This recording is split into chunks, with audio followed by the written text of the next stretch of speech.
Looks like we are live. So, I changed a few things. You couldn't tell with like the overlay and shit. Doesn't really matter for you guys, but you know, a little bit of what's it called? Presentation goes a long way. A little bit behind. So you guys know how this goes by now.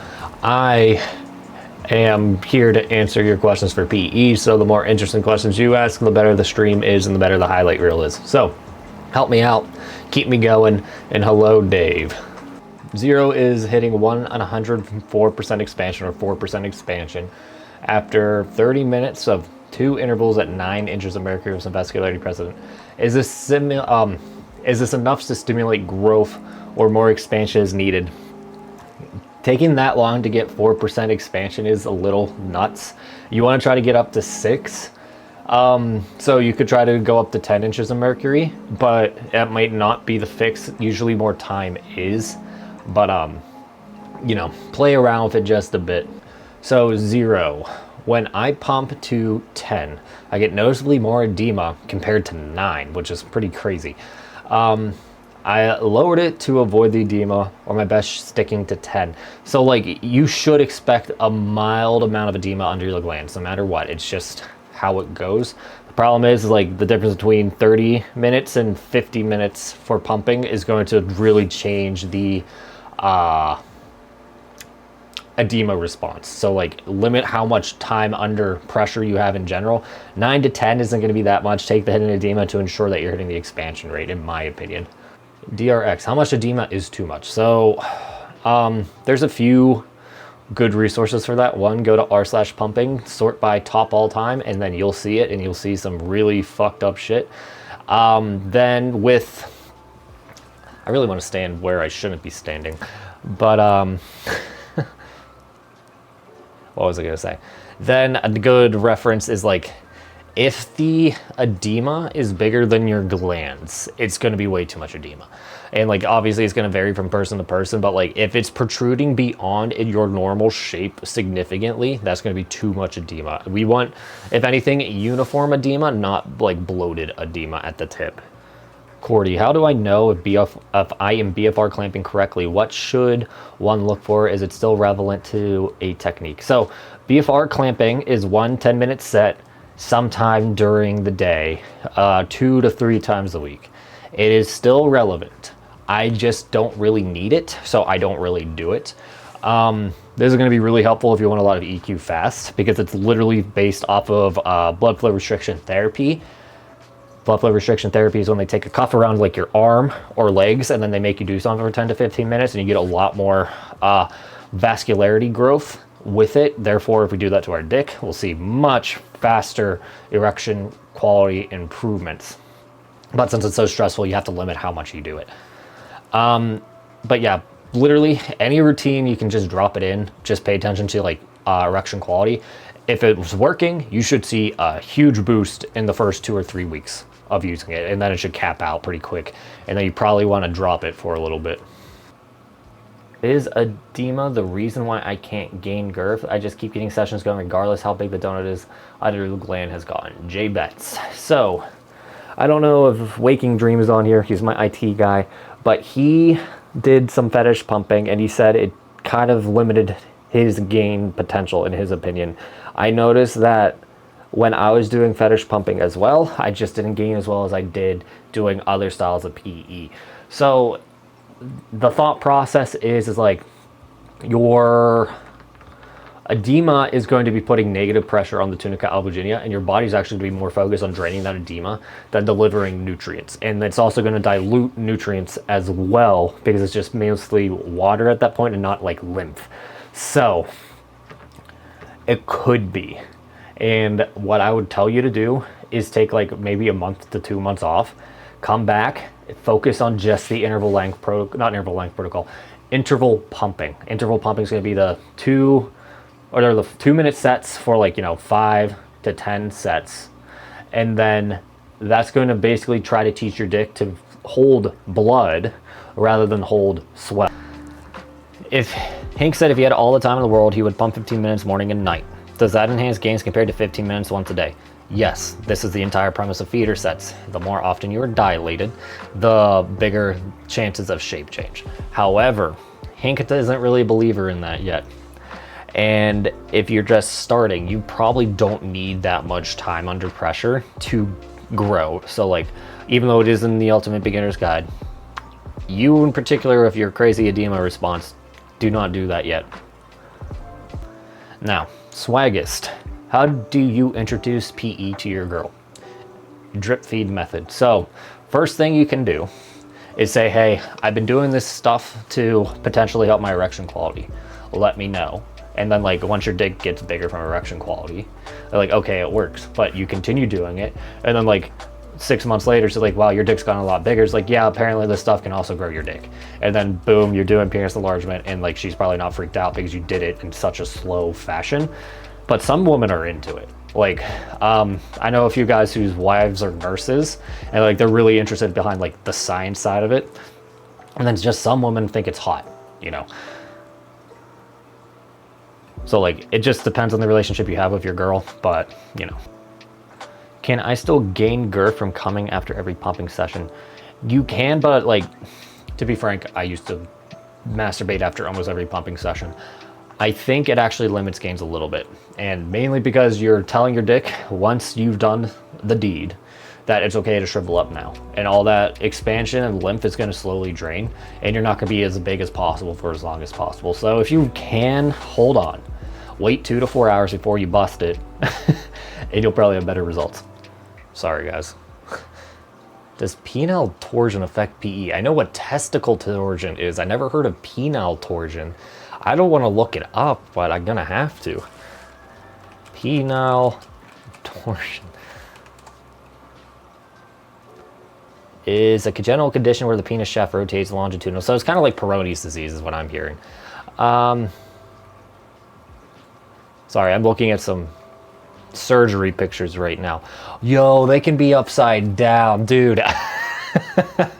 Look it up if you're interested. So like basically your head glands are upside down. There's no real reason why it would impact PE all that much. You just have to be very careful of the nerve bundle, because that's going to be in a weird ass location, and there's going to be obviously degrees to it. So if your dick's turned 90 degrees, then it's going to be a little bit difficult to say like a male hanger, for example. But I can't really think of a good reason other than just weird placement of other parts that a PE would not impact it. Now, if you want to get it fixed, go talk to a doctor, go talk to a urologist. This is basically, we can treat Peyronie's with it. We can't treat penile torsion. I almost made a really bad joke about it, but that was interesting. I did learn something cool today, so thank you for sharing that. So Felix, do you think PE works in the same way as gym gains? Assuming the optimal training, you exhaust 50% of your maximum potential within the first year, 25% within the second year, etc. So like, no, PE doesn't have like myostatin. So like, there's no signal to tell your dick to stop growing. What tells your dick to stop growing is that we're not able to get enough force to the dick to continuously grow. So if we take 2 months off every year or 2, we're practically going to be able to grow just as easy as it was at the beginning of year 1, or at the end of year 1 constantly. Now, you should see a lot of gains right at the beginning because of erection quality improvements and shape change at the very beginning, but like, there's no fucking reason why you can't continuously going. Now, for bodybuilding real quick, you probably won't hit your halfway mark with fitness in the first year. It's probably going to take, I want to say 2 to 3 years to actually hit that halfway point, but your actual peak, like your hardcore peak, like there's no way you can get bigger, period, because your genetics won't allow you. It's going to take you at least 10 years to get to that point, but most people are going to cap out at about 80% because it takes so much effort to be dialed in for that long. So Daniel, 7 inches non-bone press, 7.5 bone press, pumping for a year plus on and off. Do I have room to grow, or do you think I eventually hit a ceiling? So the only ceiling that you really make with PE is the one that you like hit, or you know, you make. So like, I strongly believe that there is no actual limit to PE. It is just the matter of how much time you do versus how many breaks you take over a period of time. There is no hormonal signal to tell your body to start breaking down dick like it does with myostatin, right? Or stop producing muscle tissue. So if we just follow this to conclusion, we can grow obscenely large dicks if we really wanted to, but like we're talking 2-3 decades to get from like, let's say 5 inches to 12 inches. I don't know what Eddie said and why Forsaken deleted it, but I don't want to know. Diddy, when will your book be getting the vibration routine? When I have time to write it and when I can actually say confidently what I want for you guys to do, right? So like recently I've been using a smaller motor, and like since I'm using a smaller motor, I can test out higher amplitude safer. So like I've been doing like 80 hertz with a really tiny motor, and that's leading to a different feel and a different response than the bigger motor at 40 hertz. So my stream is breaking up. Okay, give me 1 second.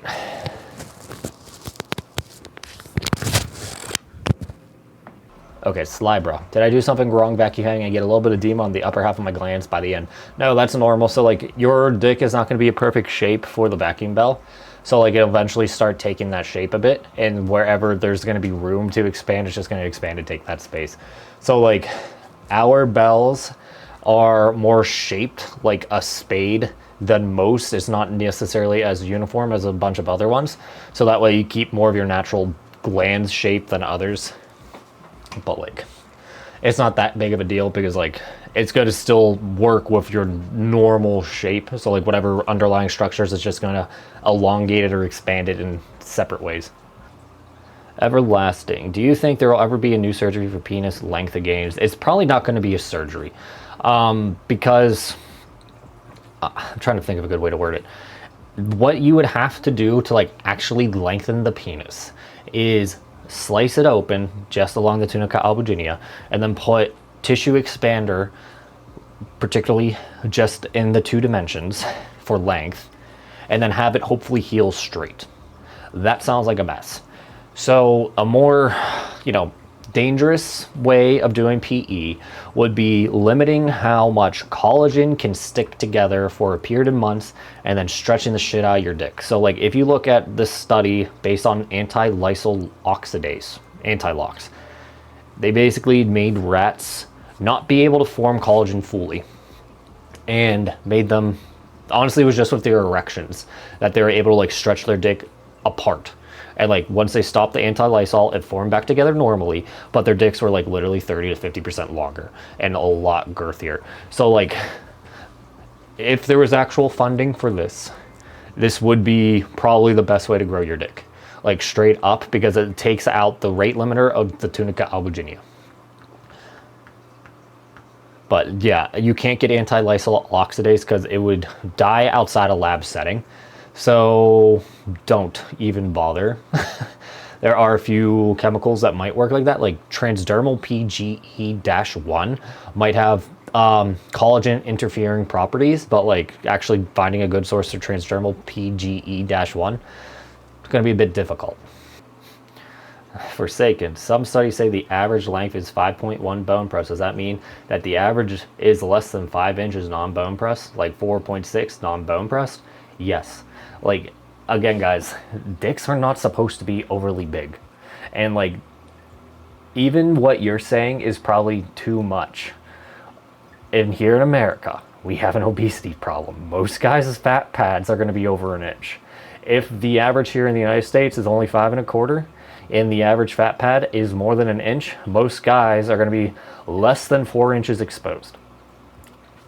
So, do with that information that you will. But like, if you just get lean and have an average dick, you are going to look a lot bigger than a lot of your contemporaries in the dating game. Especially like for example, most, I would say, guys between 20 to 30 here are going to be like 22 to 28% body fat. If you can come in at like 15% body fat and your dick looks an inch or two longer, even though you're still average, you're going to be the fuller package compared to them. Hitman, what do you think of people who think all their problems will be fixed solely by doing PE? Honestly, it's a good jumping off point. And like, the main issue for a lot of men is that they lack confidence. So like, if you can give them confidence, they will be able to do so much more shit. Like, it's just ridiculous. Like, as soon as I got an ounce of confidence, I was able to like get a girlfriend, and then I was able to start playing varsity basketball, and like a little bit of confidence goes a long way. Now, the fun thing about confidence and all that shit is that it's literally all mindset. So like, just because I had a huge dick at that point doesn't necessarily mean I couldn't just be confident by believing in myself and my own merit, right? So while I don't think I'll fix all their problems, it's a really good jumping off point, because it's one of those things that it gives you control back in your life. So don't expect it to get you laid, but do expect it to help you get laid just because you're more confident. Arctic Fox, performance question. On a previous stream you mentioned you first started doing it. I was not able to climax from. How were you able to fix this? So I did try to explain it, but like one of the main things that helped a lot is my wife getting, or me and my wife, girlfriend at the time, got lube. And like it helped with sensation that way. And then I don't want to brag, but she was just too tight for me. So like once she adapted, it was a lot easier to come. And then the next final step was getting to the point where I was able to like be comfortable with her. And this is kind of one of the reasons why I think I'm demisexual. So if you guys don't know what that is, it's basically you need to trust someone to be able to have sex with them. And like, it's not like LGBT, it's literally just like a psychological thing. So for me, once I finally fully trusted her, it was much easier for me to relax around her, therefore able to come. Now, there are other like actual neurological issues for this.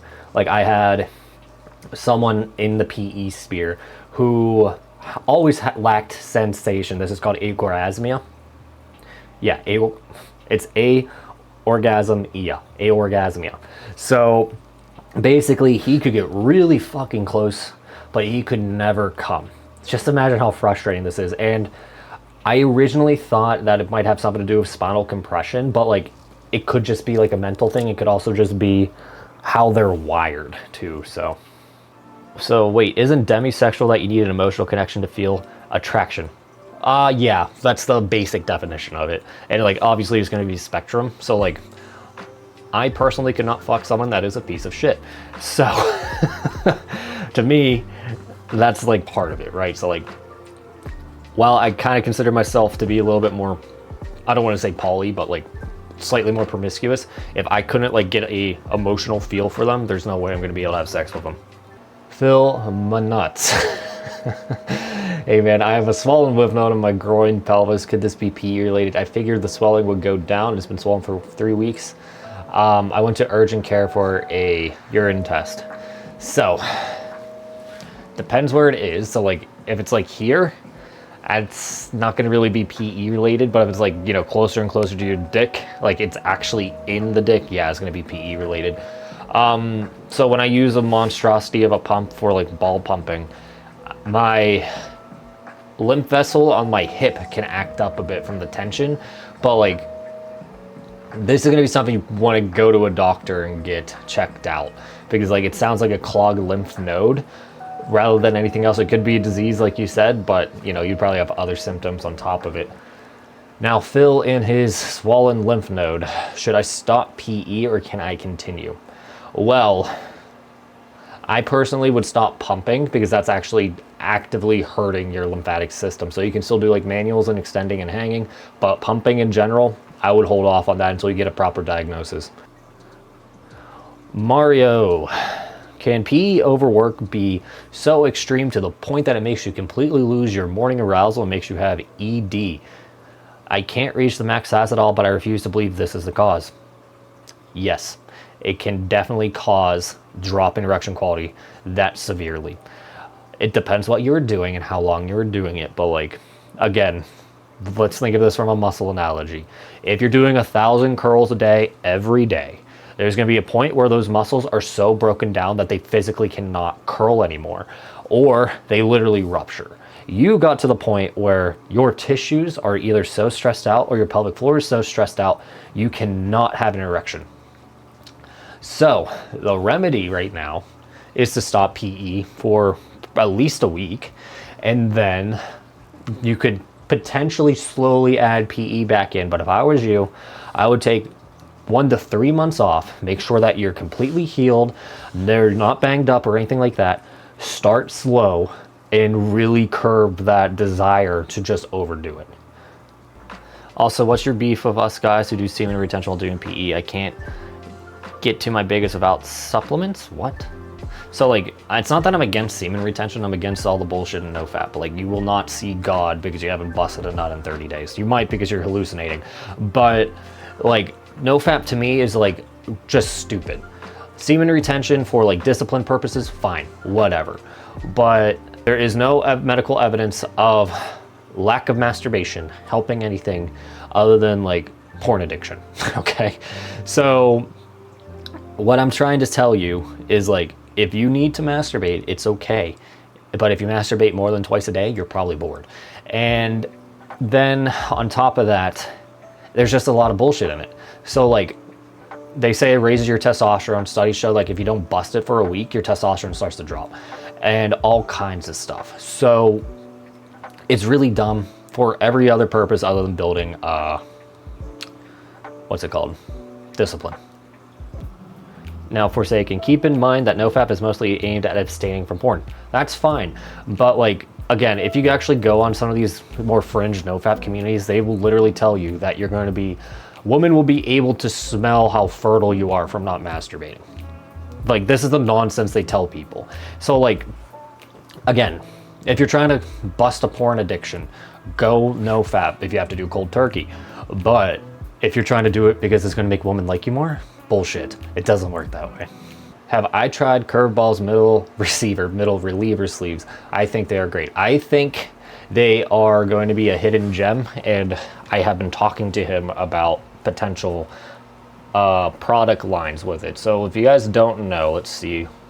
I gotta first make sure there's no dicks on his site. Where do we seem to? So this thingy here is the middle reliever, right? And it sucks because he's on vacation, you guys can't order it, and they're only really built for total mans, which is a no-no if you ask me.